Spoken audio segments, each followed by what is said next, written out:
అంటే వందల కోట్ల బిజినెస్. ఇది జక్కన్నకేమీ తెలియంది కాదు. మరి లక్షల మంది ముందు ఈ దర్శక ధీరుడు నోరెలా జారి ఉంటాడు? నాకు దేవుడికి చాలా దూరం అంటూ సెన్సేషనల్ కామెంట్స్ ఎలా చేశాడు? కొంపదీసి ఇది కూడా పబ్లిసిటీ స్టంట్ లో భాగమేనా? రాజమౌళిని జైల్లో వేయాలి, ఆయన సినిమాలో బాయ్కాట్ చేయాలి, దేవుణ్ణి నమ్మనంటూ అంతమందిలో అవమానిస్తాడా? ఇలా జక్కన్నపై ఓ రేంజ్లో రెచ్చిపోతున్నాయి హిందూ సంఘాలు. అయితే పబ్లిసిటీలో జక్కన్న మాస్టర్ స్ట్రాటజిస్ట్.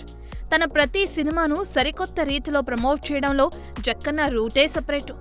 ఆ ప్రమోషన్ స్ట్రాటజీని అతన్ని ఇంతటి వాడిని చేసింది.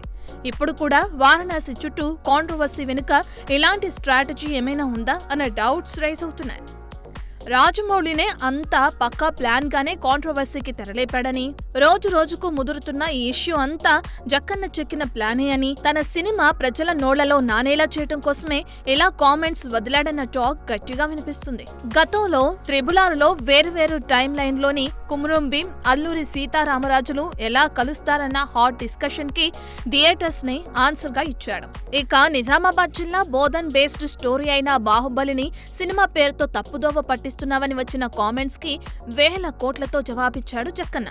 ఇప్పుడు మహేష్ వారణాసిని కూడా ప్రమోట్ చేసేందుకే జక్కన్న హనుమాన్ పై వైరల్ కామెంట్స్ చేశాడని, ఒక్కసారి సినిమా కనుక బయటకొస్తే వీళ్లే ఎగబడి సినిమా చూసి అంతా మర్చిపోతారని, ఈ విషయం తెలుసు కాబట్టే జక్కన్న ఇలా ప్రమోషన్ స్ట్రాటజీకి తెరలేపాడన్న టాక్ వినిపిస్తుంది. చూడాలి మరి, మనోభావాలు దెబ్బతిన్నాయని బాధపడిపోతున్న భక్తులంతా వారణాసిని చూడకుండా ఉంటారో లేదో.